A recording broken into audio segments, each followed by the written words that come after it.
Paano kung ang unang mga salitang ibinubulong mo sa iyong sarili tuwing umaga ang siyang humuhubog sa buong takbo ng iyong araw? Paano kung ang direksyon ng iyong isipan mula sa sandaling dumilat ang iyong mga mata ang magtatakda kung ikaw ay aagos lamang sa reaksyon o babangon na may layunin? Naniniwala ang mga Stoic na sagrado ang mga umaga, hindi dahil sumisikat ang araw, kundi dahil nagigising ang isipan. Bago ang ingay, bago ang pagmamadali, bago ang mga opinyon at abala, may isang sandali, isang tahimik na sandali kung saan maaari kang pumili. Mamumuhay ba ako ngayon sa pamamagitan ng default o sa pamamagitan ng disenyo? Ang pag-uusap na ito ay hindi tungkol sa motibasyon. Ito ay tungkol sa pagkakaugat. Ang 12 Stoic na paninindigan ay hindi mga mahika. Sila'y mga mental na angkla. Hindi sila nangangako ng kaginhawaan. Nangangako sila ng tibay. Hindi nila itinatanggi ang pagdurusa. Inihahanda ka nila para dito. Sapagkat kung maitututok mo ang iyong isipan sa simula pa lang, haharapin mo ang kaguluhan ng may linaw.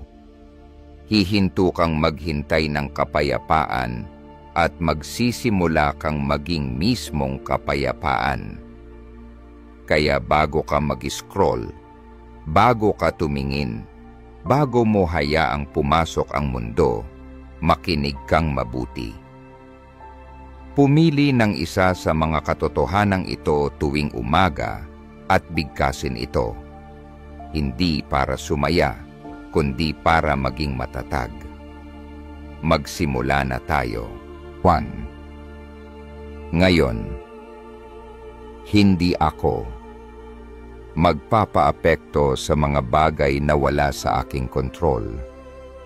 Karamihan sa mga tao ay nagigising at agad sumusuko, hindi sa pisikal na bagay, kundi sa lahat ng nasa isip.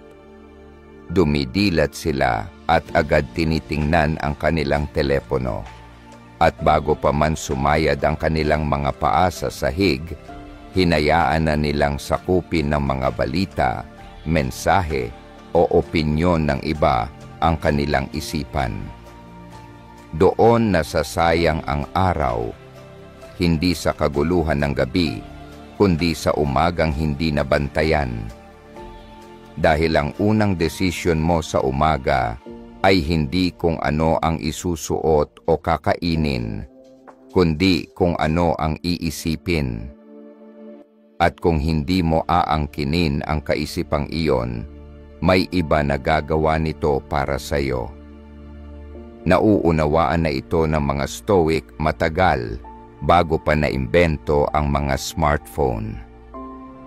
Isinulat ni Epictetus, hindi ang mga bagay ang nakagugulo sa atin, kundi ang ating paghusga sa mga bagay. Hindi lang ito pilosopiya, ito ay praktikal, sapagkat ang pangyayari ay neutral sa sarili nito. Ang na-flat na gulong, ang galit na email, ang bastos na estranghero, wala silang kapangyarihan hanggat hindi mo sila pinapayagang sirain ang iyong kapayapaan. Kaya ngayong araw, paalalahanan mo ang sarili mo. Hindi ko obligasyon na tumugon sa lahat. Hindi ko kailangang pasanin ang ingay dahil lang malakas ito. Hindi ko kailangang akuin ang bigat na iniwan ng iba sa aking harapan. Ngunit narito ang hamon.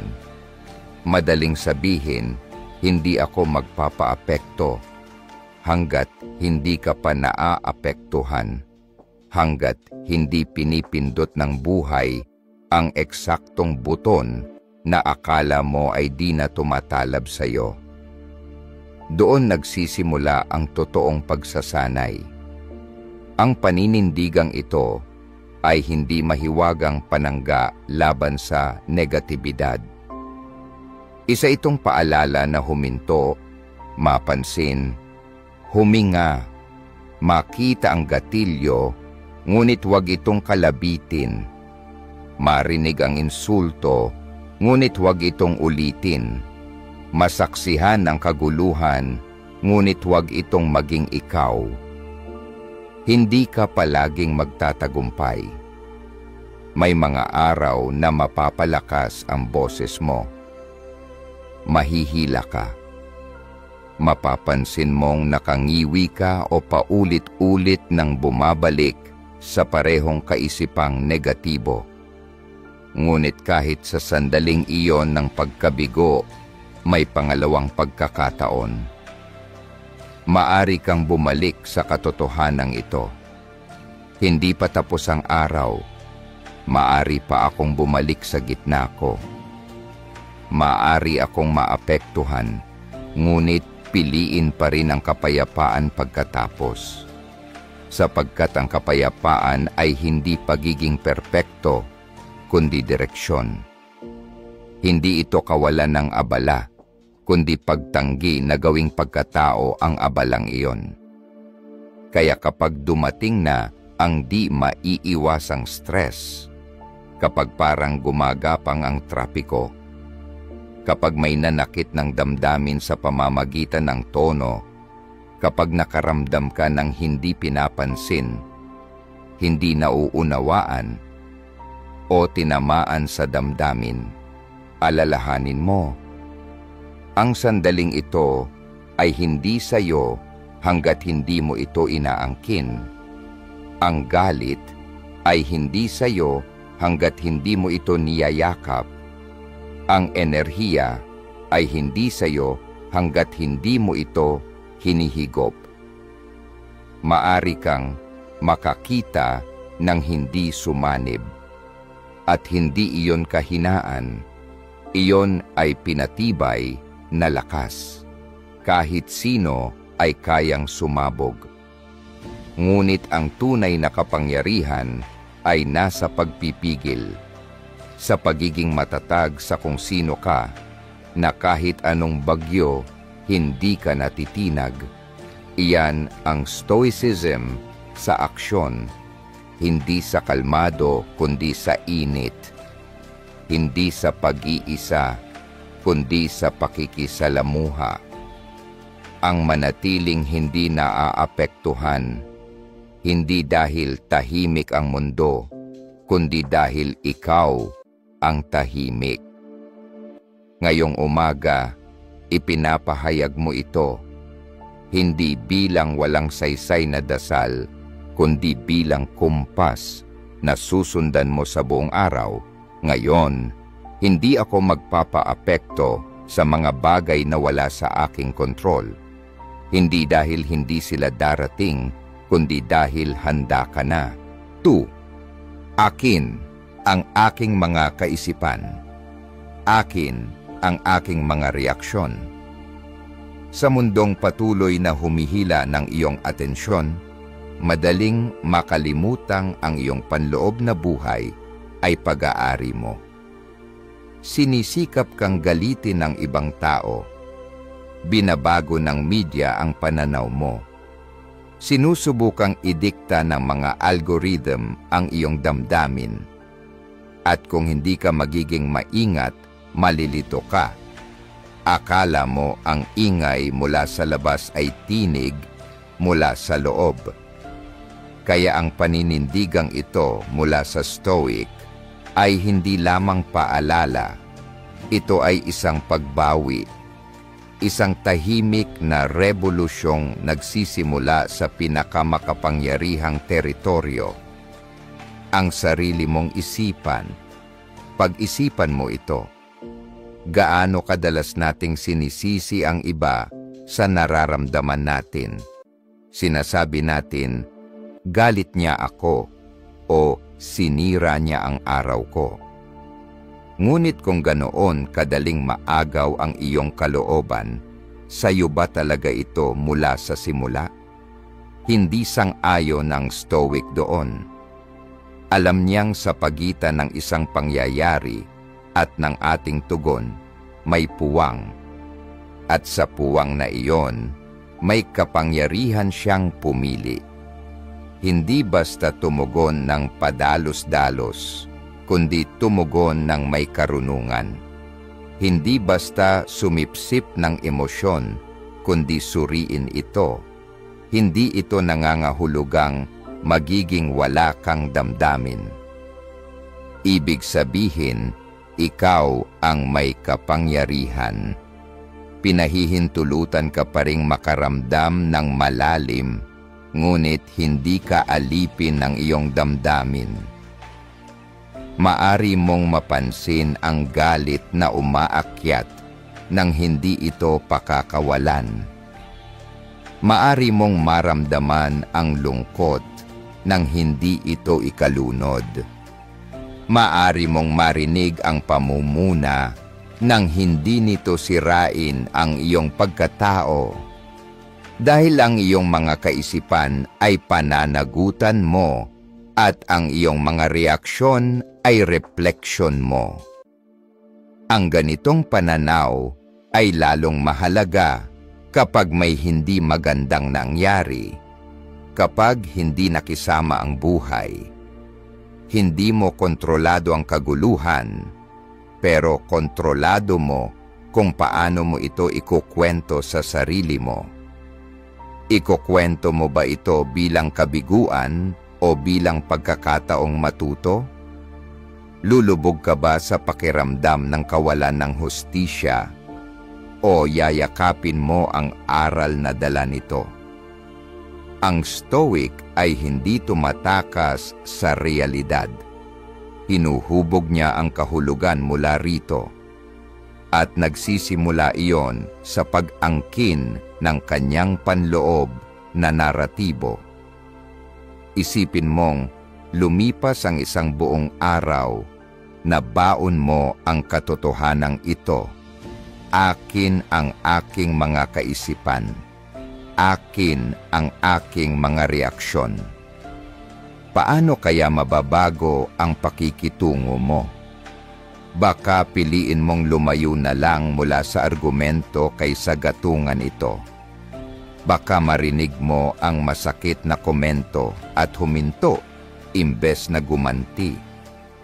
Baka pumalpak ka sa isang bagay at sa halip na laitin ang sarili mo ay tanungin mo lang, anong susunod?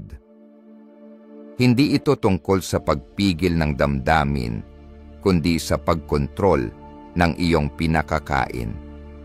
Sapagkat hindi lahat ng kaisipan ay karapat-dapat paniwalaan.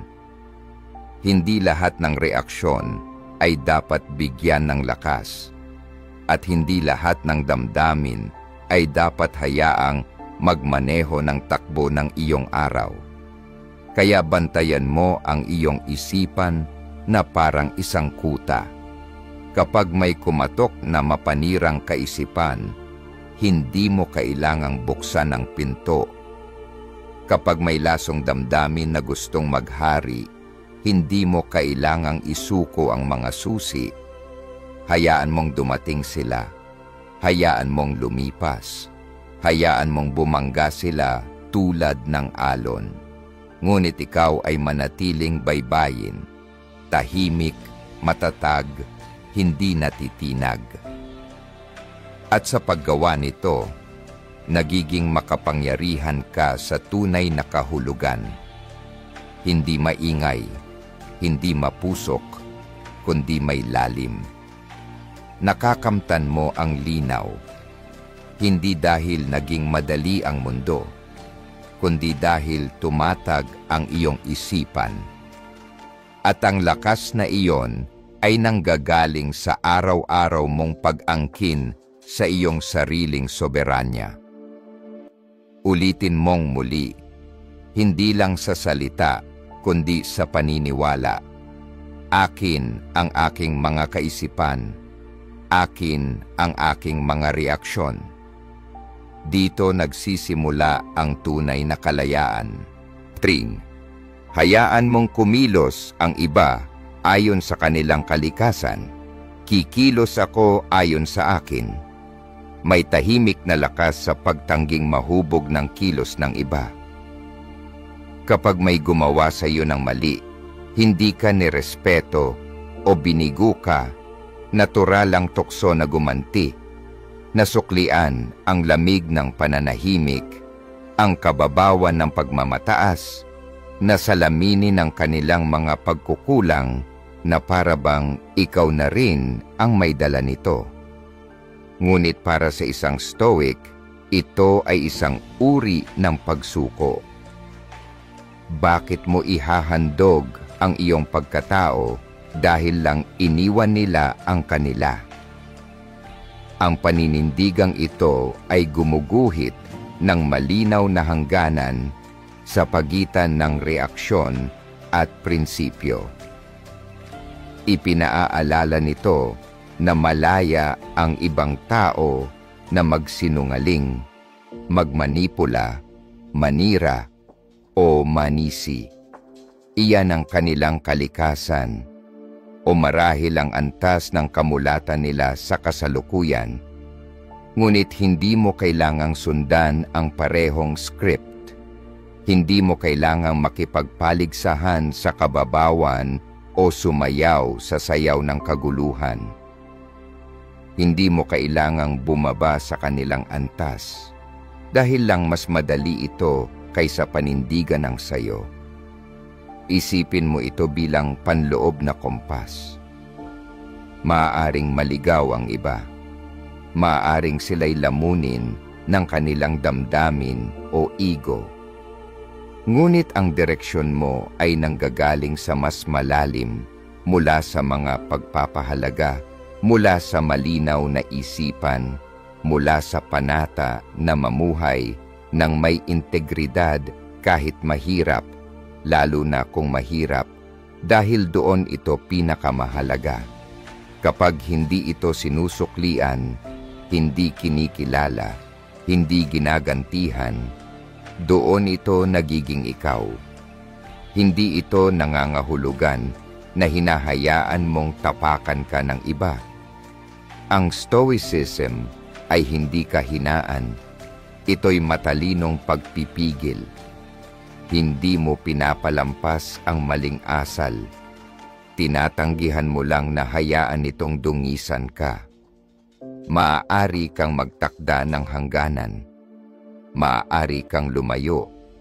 Maaari kang magsalita, ngunit mula sa linaw, hindi sa kaguluhan. Dahil hindi mo kinakatawan kung sino sila, ipinapakita mo kung sino ka. At heto ang mas malalim na aral. Kapag huminto ka sa pagsubok na baguhin ang iba, pinapalaya mo ang iyong sarili.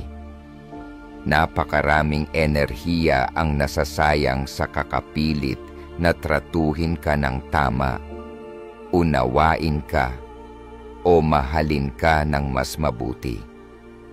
Ngunit ang pagsubok na baguhin ang kalikasan ng iba ay parang pagsigaw sa hangin. Nakakapagod at walang saysay. Ngunit ang maaari mong gawin ay hubugin ang sarili mo. Patalasin ito, patibayin ito. Gawin itong gabay. Parang parola sa gitna ng bagyo ng kaguluhan ng iba. Kapag sila'y nambuyo, nananatili kang kalmado. Kapag sila'y nagtaksil, nananatili kang buo. Kapag sila'y lumisan, patuloy kang umaangat. Hindi dahil hindi ka apektado, kundi dahil pinili mong huwag hayaan ang kanilang asal ang magtakda ng iyong pagkatao. Iyan ang tunay na kapangyarihan. Hindi maingay, hindi palabida, kundi matatag. Ganito mo ginagawang pamantayan ang kapayapaan. Hindi mo na tinatanong, bakit sila ganito? Sa halip, ang tanong mo na ay, sino ang pinipili kong maging sa harap ng ganito? At sa tanong na iyon, binabawi mo ang lahat ng iyong lakas. Inililipat nito ang atensyon mo mula sa pagkainis tungo sa disiplina, mula sa paninisi tungo sa hangganan, mula sa padalos-dalos na reaksyon tungo sa may responsableng pagkilos. Kaya kapag magulo ang mundo, kapag tila nalulunod sa sariling gulo ang mga tao sa paligid mo, ipaalala mo sa sarili mo ang simpleng, makapangyarihang katotohanan ito. Hayaan mong kumilos ang iba ayon sa kanilang kalikasan. Kikilos ako ayon sa akin. At hayaan mong ang iyong kalikasan ay maging kalmado, maging malinaw, maging inukit mula sa mas malalim na pinanggagalingan kaysa sa pangangailangan na magustuhan o matalo ang iba. Dahil ang taong hindi kayang pukawin, napipili ng prinsipyo kaysa pagmamataas, ay nagiging hindi matitinag, hindi dahil manhid siya, kundi dahil may gabay siya. 4. Ang mahalaga ay hindi maaaring agawin sa akin. Namumuhay tayo sa isang mundong idinidikta ng dami ang sukatan ng tagumpay. Mas maraming titulo, mas maraming tagasunod, mas maraming pag-aari. At sa bawat nadaragdag, palihim din ang pag-usbong ng takot na mawala ito. Isang araw, maaaring tanggalin ang posisyon, mawala ang palakpakan, maubos ang yaman. At iyan ang dahilan kung bakit maraming tao ang laging balisa. Kapit na kapit sa mga bagay na, sa totoo lang, hindi naman talaga kanila. Ngunit iba ang pagtingin ng isang stoic. Babalik siya sa kung ano ang hindi kailanman maaaring manakaw, mawala o masira, at doon siya nakakahanap ng kapayapaan. Ang mahalaga ay hindi maaaring agawin sa akin. Hindi lamang ito isang pangungusap. Isa itong paalala kung ano ang tunay na sayo. Hindi ang reputasyon mo, hindi ang laman ng iyong bangko, hindi ang pagmamahal ng iba, kundi ang iyong katuwiran, ang iyong pagkatao, ang iyong disiplina, ang iyong kagustuhang kumilos ng may kabutihang loob kahit hindi ito pinapalakpakan ng mundo. Iyan ang batayang kinakapitan ng Stoic dahil hindi ito matinag kahit anong bagay pa ang mawala. Isipin mong mawala ang lahat ng panlabas mong inaasahan.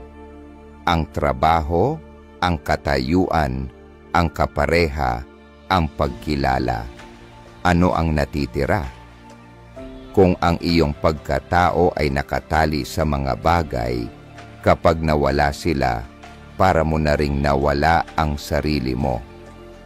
Ngunit, kung ang halaga mo ay nakaugat sa kung paano ka namumuhay, kung paano ka mag-isip, kung paano ka pumipili, wala ni isang pagkalugi ang makakabali sa iyo.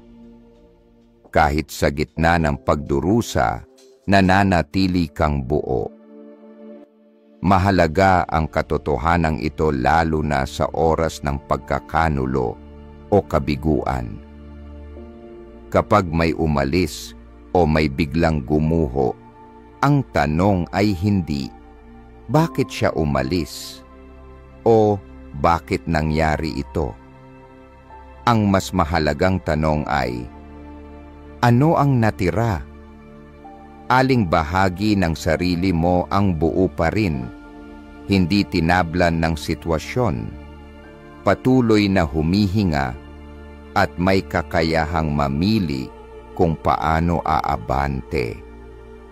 Sabi ni Marcus Aurelius, may kapangyarihan ka sa iyong isipan, hindi sa mga panlabas na pangyayari.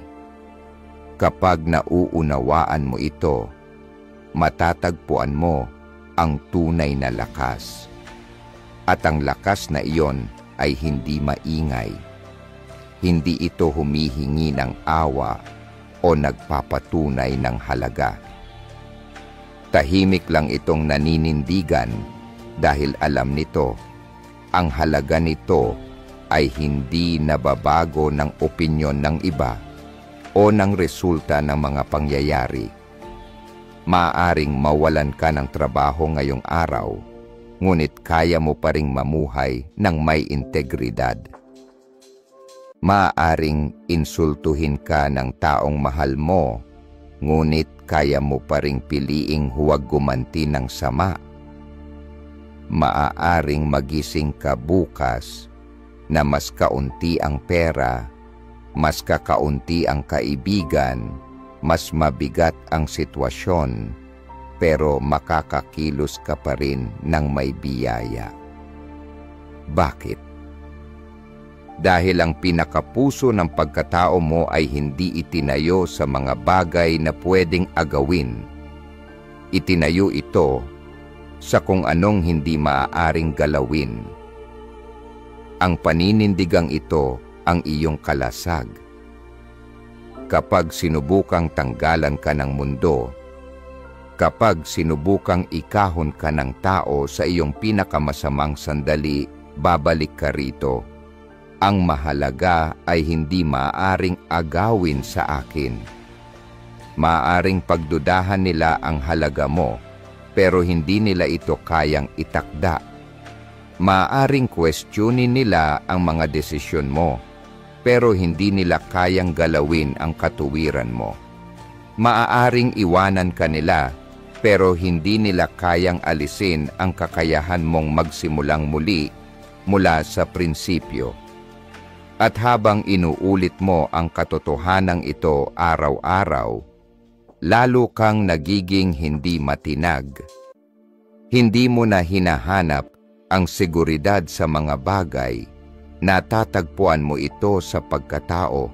Hindi ka na natatakot sa pagbabago dahil alam mong buo ka pa rin kahit magbago ang lahat. Hindi mo na kinakailangang humingi ng pagpapatunay dahil matibay na ang pundasyon mo. Kaya kapag sinusubok ka ng buhay, kapag natutokso kang sukatin ang sarili mo batay sa kung anong meron o anong nawala, huminga ka, bumitaw, at bumalik sa katotohanang ito. Ang mahalaga ay hindi maaring agawin sa akin. Ito ang isipan ng taong hindi nababasag. Ganito ka makakalakad sa mundong naglalagablab nang hindi nawawala ang iyong sentro. 5. Magsusuri. Muna ako bago magsalita. Magpapahinuhod muna ako bago kumilos. Madalas nating iniisip na ang kapangyarihan ay nasa kilos, sa pagiging mabilis, tiyak, at matapang. Ngunit alam ng isang stoic na kabaligtaran ng totoo. Ang tunay na kapangyarihan ay nasa pagitan ng pag-uudyok at pagtugon, nasa pagitan ng galit at pasensya, ng tukso at pagpipigil. Nasa katahimikan ng sandaling iyon ng pagmamasid, bago pa man lumabas ang mga salita sa iyong bibig, bago pa man markahan ng iyong kilos ang mundo. Dahil kapag nasabi mo na, hindi mo na ito mababawi. Kapag kumilos ka na, hindi mo na ito maibabalik. Ngunit sa sandaling may pagninilay, lahat ay posible pa. Ang makabagong buhay ay hindi nagbibigay ganti sa kabagalan. Itinutulak tayo nito sa pagmamadali. Magkomento na, i-post na, tumugon na. Ngunit kadalasan, ang pagmamadali ay kalaban ng karunungan. Ang isang stoic ay hindi nagpapaikot sa agos ng sandali. Hindi siya sumusunod sa unang bugso ng damdamin. Humihinto siya, nagmamasid, at tinatanong ang sarili, totoo ba ito? Kailangan ba ito? Naaayon ba ito sa taong nais kong maging? Kapag may nakasakit sa iyo, ano ang ginagawa mo? Ang karaniwang tao ay gumaganti. Ang stoic ay nagmumuni-muni. Pinagmamasdan niya hindi lamang ang iba, kundi pati ang sarili. Ano itong gumigising sa loob ko? Anong kwento ang isusulat ko gamit ang aking mga salita, ang aking tono, ang aking kilos? Siya'y nagpapahinuhod, hindi dahil sa takot, kundi dahil sa kamalayan. Dahil alam niyang bawat reaksyon ay boto para sa uri ng taong kanyang nililikha. Ang pagpipigil ay hindi kahinaan. Ito ay disiplina. Isa itong pagkilala na ang katahimikan ay maaaring mas makapangyarihan kaysa salita, na ang paghihintay ay maaaring mas matatag kaysa agarang pagkilos. Sa katahimikan, isinisilang ang linaw, at ang linaw ay pinagmumulan ng matalinong pamumuhay. Isipin mo ang mga taong labis mong iginagalang, yung mga kumikilos ng may kapanatagan, nagsasalita ng may lalim at hindi basta-basta pumapasok sa argumento o desisyon. Hindi sila pabigla-bigla, hindi nila hinahabol ang panalo sa bawat saglit. Ang layunin nila ay mapagtagumpayan ang sarili. At ang tagumpay na iyon ay nagmumula sa pagpaparangal sa katahimikan. Hindi lang ito tungkol sa pag-iwas sa pagkakamali. Ito ay tungkol sa paglinang ng presensya. Kapag huminto ka, lumalayo ka sa pagkareaktibo at lumalapit sa layunin. Nagsisimula kang kumilos mula sa prinsipyo, hindi sa presyon. Nagsisimula kang magsalita mula sa katotohanan, hindi mula sa ego. Nagsisimula kang hubugin ang iyong buhay, hindi basta-basta nadadala ng agos, kundi ayon sa disenyo. Nakakaakit isipin na ang pagpigil ay wala lang, ngunit hindi ito totoo. Ito ang pinakamalalim na uri ng gawain. Ang pamamahala sa iyong damdamin, pagmamasid sa iyong iniisip, paglalapat ng intensyon. Sa katahimikang iyon, binabawi mo ang pagiging may akda ng iyong buhay. Ikaw ang sumusulat ng sarili mong kwento, hindi ang kaguluhan sa paligid. Kaya bukas, kapag tumaas ang tensyon, huminto ka. Kapag may umudyok sa iyo, huminto ka. Kapag naramdaman mong gusto mong magbitaw ng masakit na salita, magpaliwanag o magtanggol, huminto ka. At sa sandaling iyon ng paghinto, itanong mo sa sarili, anong resulta ang nais kong likhain? Anong uri ng tao ang nais kong maging? Anong prinsipyo ang nais kong ipaglaban?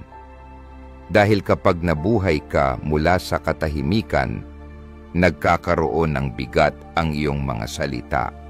Nagkakaroon ng saysay ang iyong mga kilos. Ikaw ay nagiging hindi pabigla-bigla, kundi intensyonal. Hindi magulo, kundi nakasentro. At ang sentrong iyon, ang iyong tunay na lakas. Ulitin mo ito tuwing umaga. Ngunit higit sa lahat, isabuhay mo ito sa oras na pinakamahirap. Magsusuri muna ako bago magsalita. Magpapahinuhod muna ako bago kumilos. Sa mundong tumutugon ng walang pag-iisip, ikaw ang magiging taong tumutugon ng may karunungan. 6. Walang mangyayari ngayon na talagang bago. Nakita ko na ito noon. Madaling isipin na ang bawat pagsubok na hinaharap natin ay kakaiba, na ang mga hamon ngayon ay mas matindi, mas personal, mas komplikado kaysa sa mga dati nating pinagdaanan. Ngunit ang pag-iisip ng isang Stoic ay pumuputol sa ilusyon na ito. Ipinapaalala nito sa atin. Ang buhay ay isang siklo, hindi isang sorpresa. Naranasan mo na ang pagtataksil noon. Nakilala mo na ang kabiguan. Hinarap mo na ang takot. At heto ka pa rin, nakatayo, humihinga, may kakayahan pa rin. Minsang sinabi ni Marcus Aurelius, anumang nangyayari sa iba ay maaaring mangyari sa iyo. Kung kinaya ng iba, kakayanin mo rin. Hindi ito malamig na katotohanan. Isa itong uri ng kalayaan. Dahil ang ibig sabihin nito, wala talagang labis na nakabibigla gaya ng inaakala natin. Hindi ka pumapasok sa isang banyagang teritoryo. Dinadaanan mo ang landas na dinaanan na rin ng iba at ng sarili mo at nalampasan mo ito. Isipin mo kung ilang beses tayong nagpapanik, hindi dahil hindi natin kaya, kundi dahil hindi ito pamilyar. At ang hindi pamilyar ay madalas nagpapalago ng takot. Ngunit kapag naunawaan mong wala talagang bago, muling bumabalik ang iyong kapanatagan. Ang hapdi ng panlalait, ang bigat ng pagkawala, ang pasanin ng mahirap na desisyon, naidala mo na ang mga ganitong bigat noon. At ano ang ginawa mo? Nag-adjust ka. Nakibagay. Lalong tumatag. Pinaghahandaan ito ng Stoic tuwing umaga, hindi sa pamamagitan ng pagtaya sa eksaktong mangyayari, kundi sa pagtanggap sa mga paulit-ulit na padron ng buhay. May magiging bastos, may hindi aayon sa plano, may sandaling susubok sa iyong pasensya. Kapag nangyari ang mga ito, hindi tinatanong ng Stoic na, bakit ako? Bagkus ay tumatango siya ng may tahimik na kahandaan. Ito na naman. May taglay na lakas ang linyang iyan dahil binabago nito ang iyong pananaw. Mula sa pagiging biktima tungo sa pagiging tagamasid, mula sa pagiging gulat tungo sa pagiging handa. At kung tunay mong pagninilayan, mapagtatanto mong ang panimulang salitang ito tuwing umaga ay hindi lang basta pahayag, isa itong uri ng sandata. Pinoprotektahan ka nito mula sa labis na pagkagulat. Itinatali ka nito sa emosyonal mong kasaysayan. Nabigo ka noon, pero natutong magmahal muli. Bumagsak ka noon, pero muling bumangon. Hindi ka naintindihan noon, pero hindi mo hinayaang iyon ang magtakda kung sino ka. Kaya kapag dumating muli ang susunod na panggugulo, ang email na sumira sa iyong schedule, ang komentong mas masakit kaysa inaasahan, ang katahimikan mula sa taong mahal mo, alalahanin mong hindi ito bago at hindi ito pagkatalo. Isa itong kapangyarihan. Hindi ka nabigla. Dinadaanan mo ang daang alam mo na kung paano lakaran. At sa pagkakataong ito, nilalakaran mo ito ng may higit na linaw, higit na lakas, at higit na karunungan. Habang lalo mo itong isinasabuhay, lalo ring tumitigil ang pagiging magulo ng iyong mundo. Hindi ka na basta-basta tumutugon na para bang may utang sa iyo ang buhay na maging madali. Niyayakap mo ang bawat hamon bilang pamilyar na lupain. At mula sa pagiging pamilyar, umuusbong ang kumpiyansa. Kaya sa tuwing gigising ka sa umaga, ibulong mo ito, hindi lang bilang ideya, kundi bilang estratehiya. Walang mangyayari ngayon na talagang bago. Nakita ko na ito noon. Hindi ang bagyo ang sumisira sa atin, kundi ang paniniwalang hindi pa tayo kailanman nabasa ng ulan. Kevin, inaasahan ko ang hindi komportable at tinatanggap ko ang aral na nasa loob nito. Karamihan sa mga tao ay nagsisimula ng araw na umaasang magiging madali ito. Nanalangin sila para sa maayos na daan, kaaya-ayang mga mukha at paborableng mga pagkakataon. Ngunit ang isang stoiko ay nagigising na inaasahan ng pagsubok, hindi dahil sila'y negatibo, kundi dahil sila'y handa. Para sa isang stoiko, ang hindi komportable ay hindi parusa. Isa itong silid-aralan. At bawat sandaling masakit, nakakainis o nakakabagabag ay hindi sumusubok na sirain ka. Ito ay sumusubok na turuan ka. Isipin mo, kailan ka higit na lumago? Noong lahat ba ay ayon sa plano mo? O noong may nangyaring mali at kinailangan mong mag-adjust, humarap at pagtagumpayan ito? Ang hindi komportable ay humihila sa atin palawak. Hinahamon nito ang mga tamad na bahagi ng ating pag-iisip. Pinipilit tayong maging tapat at inilalantad nito ang mga kahinaang kadalasang natatago kapag tayo ay komportable. Kapag masyadong madali ang buhay, nagiging marupok ka. Pero kapag pinipiga ka ng buhay, doon mo makikita kung ano talaga ang laman mo. Ang hindi komportable ay hindi lamang pagsusubok sa iyong lakas. Ito mismo ang bumubuo nito. Simulan mo ang araw mo na inaasahan ito. Asahan mong may istorbo. Asahan mong may taong mabibigo ka. Asahan mong may traffic. Asahan mong may sandaling kakabahan ka o may gawaing tila napakalaki o pag-uusap na sobrang awkward.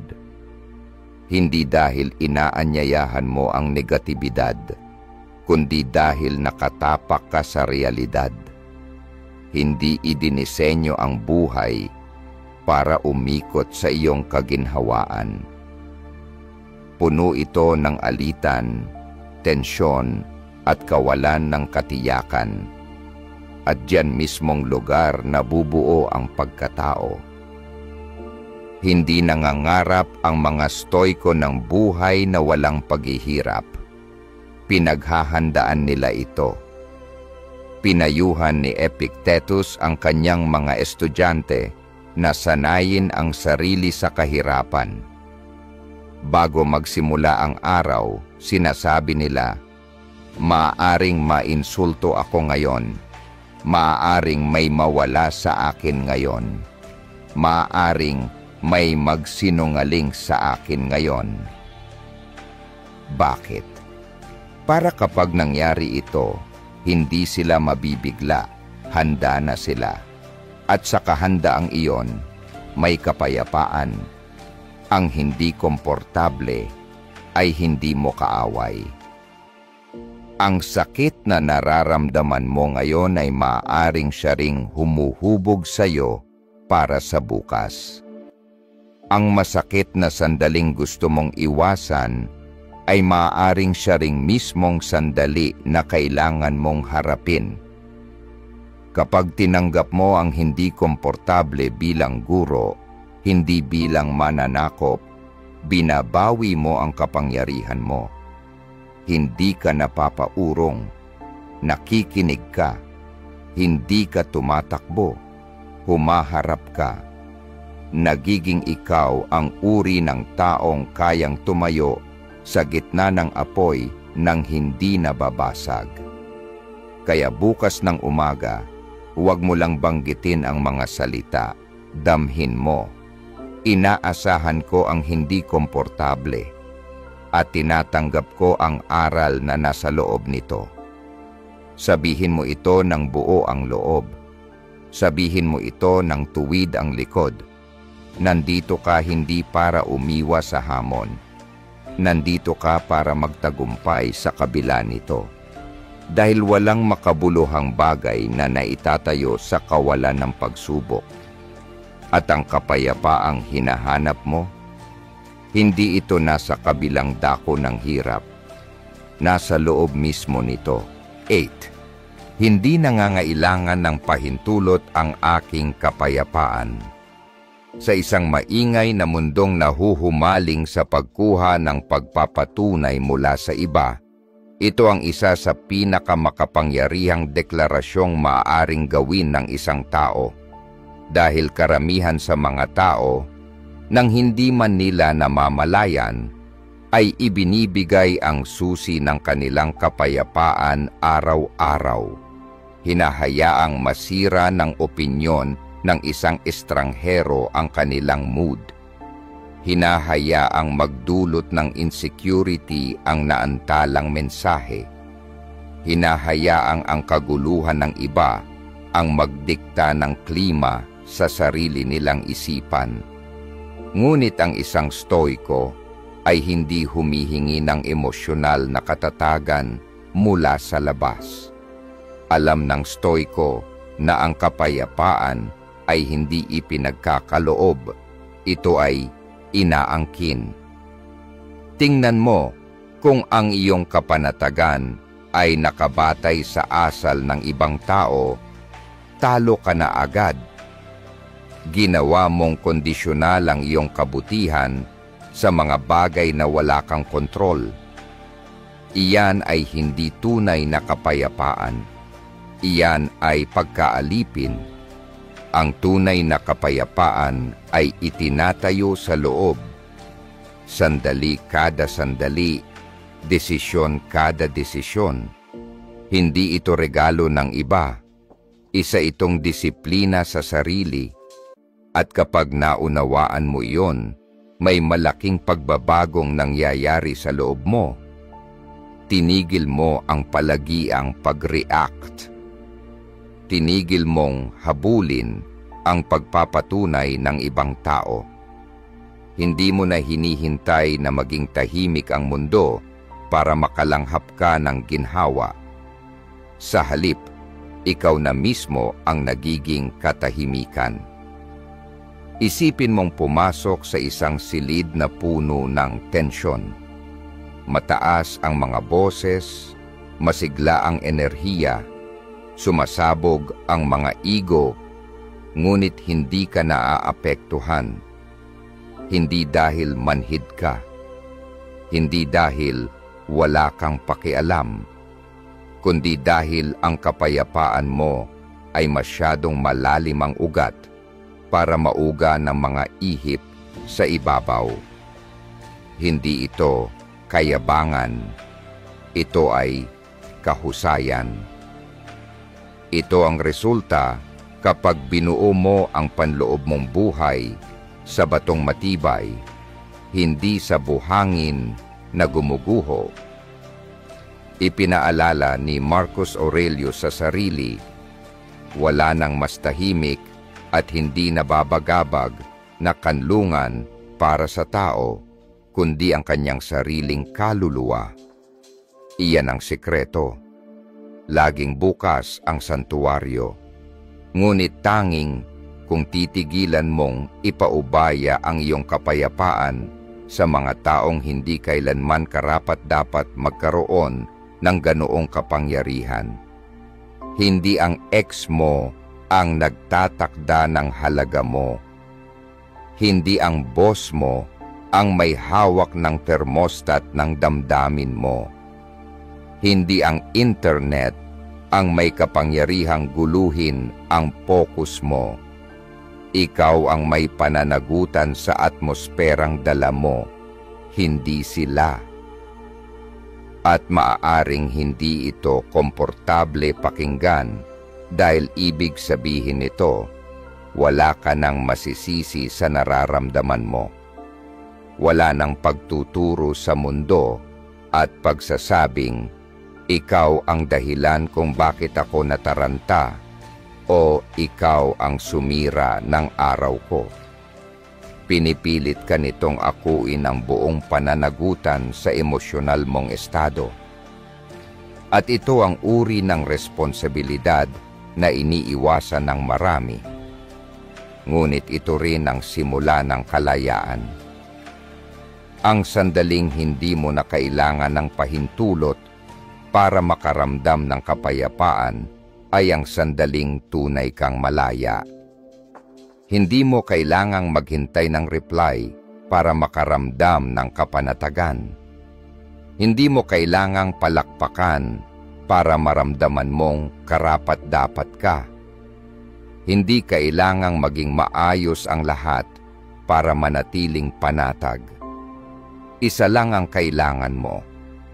Ang desisyong iangkla ang sarili mo sa mga bagay na kaya mong kontrolin, ang iyong mga iniisip, ang iyong paghinga, ang iyong mga tugon.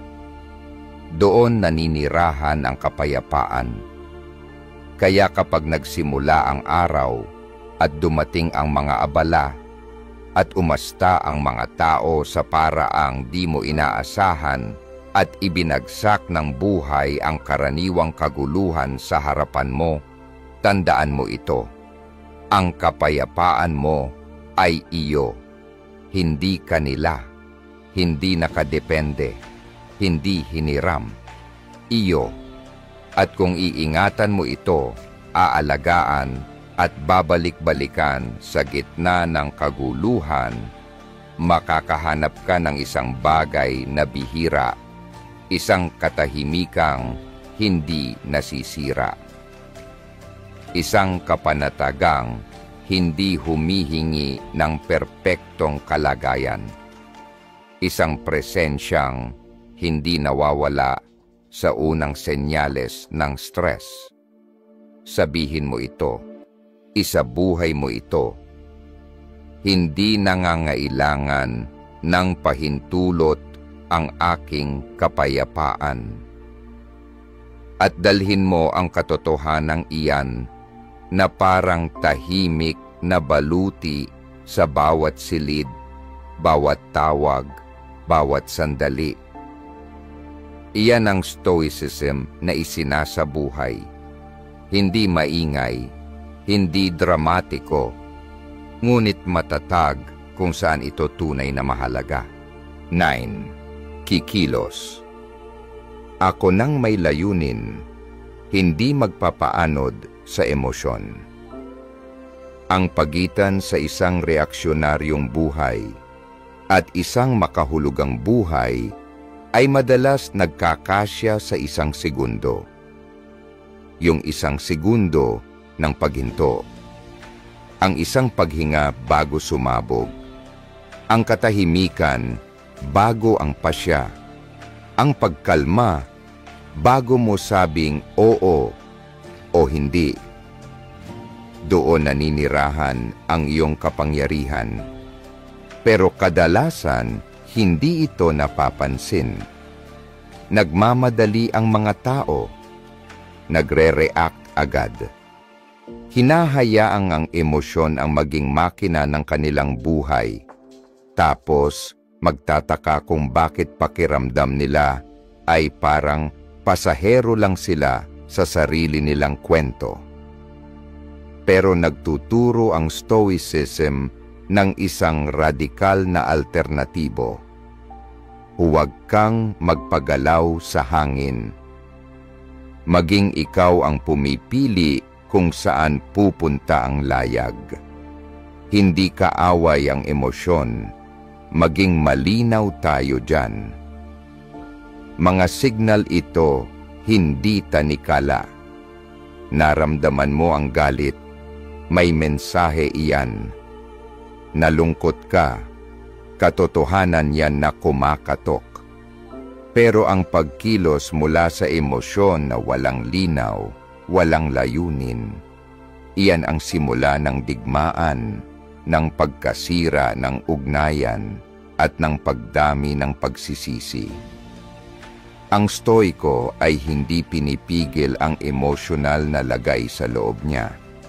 Pinagmamasdan niya ito, binabasa niya ito, pero hindi niya ito binibigyan ng manibela. Ang pagkilos ng may layunin ay hindi pagiging malamig o parang robot. Ito ay pagiging may sariling paninindigan. Kapag may misyon ka, isang malinaw na pagkilala sa kung sino ka at kung ano ang paninindigan mo, nagiging kakampi mo ang emosyon, hindi amo. Ginagamit mo ang apoy ng galit para itulak ang katarungan, hindi paghihiganti. Hinahayaan mong ang takot ay maging pag-iingat, hindi pagkaparalisa. Ginagawang lalim ang lungkot, hindi pagkalunod. Pero mangyayari lang ito kung ang mga desisyon mo ay nakaugat sa layunin, hindi sa silakbo. Tanungin mo ang sarili mo, kailan ang huling beses na tunay kang huminto bago magdesisyon? Hindi nag-alinlangan, huminto. Hindi umiwas, nagmuni. Ang puwang na iyan ay lahat. Sabi nga ni Viktor Frankl, sa pagitan ng stimulus at tugon, may espasyo. Sa espasyong iyon, naroon ang kapangyarihan nating pumili ng tugon. At sa ating tugon, naroon ang ating paglago at kalayaan. Iyan ang Stoic pause. At sa mundo ngayon na sobra ang reaktibidad, ito'y isang bihirang superpower. Isipin mong parang kompas ang buhay mo. Kung hinahayaan mong bawat emosyon ang magpaikot sa karayom, paikot-ikot ka lang. Pero kung nakabatay sa mga pagpapahalaga mo ang direksyon, katapatan, disiplina, tapang, kahit hilahin ka ng emosyon palayo, alam mo kung paano bumalik sa tamang landas.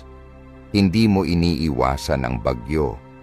Natututo kang maglayag sa gitna nito ng may focus at mararamdaman ito ng mga tao. Mapapansin nilang may kakaiba sa iyo. Hindi dahil hindi ka nakakaramdam, kundi dahil hindi ka nanginginig. Pinalalaya ka rin ng ganitong pananaw mula sa pagod ng emosyonal na roller coaster. Dati, bawat komento, bawat abala, bawat pagkaantala ay nakakakontrol ng estado mo.